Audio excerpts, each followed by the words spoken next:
ट्रेनने आले नाही. नाही, आता ट्रेननी आता आलो नाही ट्रेननी, पण मी काल मेट्रोनी प्रवास केलेला होता. आता जाताना ट्रेननी जाण्याचा माझा प्रयत्न आहे. परंतु ज्या पद्धतीनं नरेंद्र मोदी यांनी आवाहन केलेलं आहे की आपण पेट्रोल डिझेल वाचवलं पाहिजे, त्या दृष्टिकोनातून जो आपला सगळा आता ताफा असतो पोलिसांच्या गाड्यांचा, तोही थोडा कमी करणं आवश्यक आहे. आणि सर्वांनी बचत जी आहे ती केली पाहिजे, ही भूमिका त्यांनी मांडलेली आहे. देशाची जी अर्थनीती अर्थस्थिती आहे ती तर मजबूत आहेच आहे. पण आज आम्ही जगामध्ये 4 नंबरवर आहोत. आम्हाला 3 नंबरवर जायचं असेल तर मेड इन इंडियाला आपण महत्व देणं आवश्यक आहे.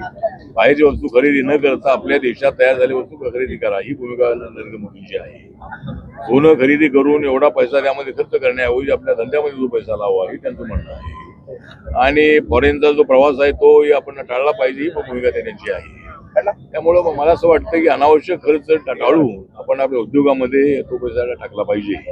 त्यामुळे सर्व माझं जनतेला आव्हान आहे की नरेंद्र मोदींनी केलेलं जे आव्हान आहे त्या आव्हानाला प्रतिसाद आपला देणं अत्यंत आवश्यक आहे. ज्या पद्धतीने कोविडच्या काळामध्ये त्यांच्या अनेक सूचनांना त्यांना पण प्रतिसाद दिला होता आणि देशासाठी त्यांनी हा निर्णय घेतलेला आहे. त्यामुळं आणि अर्थतज्ञांना विचारून त्यांनी हा निर्णय घेतलेला आहे की आपली इकॉनॉमी जी आहे ती स्टेबल आहेच आहे, खाली न जाता ती वर कशी आणायची या दृष्टिकोनातून त्यांनी सूचना मांडलेल्या आहेत. अनधिकृत खरेदीचं प्रमाण असं वाटतं की कारवाई होणं अत्यंत आवश्यक आहे. आता मी बोलतो, मला आताच आपण सांगितलेलं आहे, मी इथल्या आयुक्तांशी बोलू या संबंधामध्ये नक्की मी त्यासाठी मी प्रयत्न करेन. वाटतं की आरटीआयचे कार्यकर्ते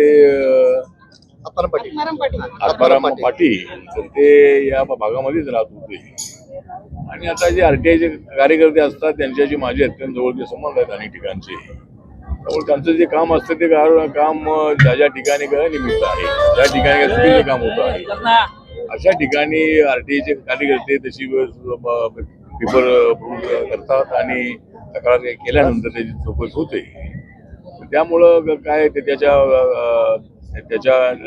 वर हल्ला झालेला ही गोष्ट अत्यंत दुर्दैवी आहे आणि आरटीआय कार्यकर्त्यांवर त्याचा हल्ला होणं अत्यंत अयोग्य आहे. आमचं जे देवेंद्र फडणवीस यांचं सरकार जे आहे हे सरकार नक्की जे कुणी आरोपी आहे त्या आरोपींना कठोर शिक्षा करण्यासाठी आणि त्यांना ताबडतोब पकडण्यासाठी नक्की प्रयत्न करेल असा मला विश्वास आहे. आणि अशा हत्या होणं हे अत्यंत अयोग्य आहे असं आमचं मत आहे. उशीर लागला ट्रॅफिक जाम असल्यामुळं, परंतु या 3 महामानवांचा आदर्श आपल्या महाराष्ट्रासाठी अत्यंत फार महत्वाचा आहे. महाराष्ट्राला जी शक्ती मिळालेली आहे त्या शक्तीच्या पाठीमागे या 3 महात्म्यांचा फार मोठा वाटा आहे. छत्रपती शिवाजी महाराजांनी तर पानिपत पर्यंत दिल्लीच्या तख्तापर्यंत जाऊन ते पोहोचले होते आणि महात्मा ज्योतिबा फुले पुण्यामध्ये राहत असताना ते माळी समाजाचे होते आणि दलितांना हाऊस खुला करणारे महात्मा ज्योतिबा फुले होते.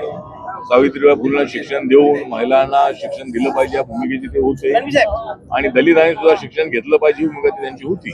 आणि त्यामुळे बाबासाहेब आंबेडकरांनी महात्मा ज्योतिबा फुलेंना आपलं गुरु मानलेलं होतं. त्यामुळे या 3 महात्म्यांच्या संबंधामध्ये आम्हाला प्रचंड आदर आहे आणि त्यांच्यामुळं आम्ही आज इथे सभा घेतो आहोत, याचा आम्हाला पूर्णपणे अभिमान.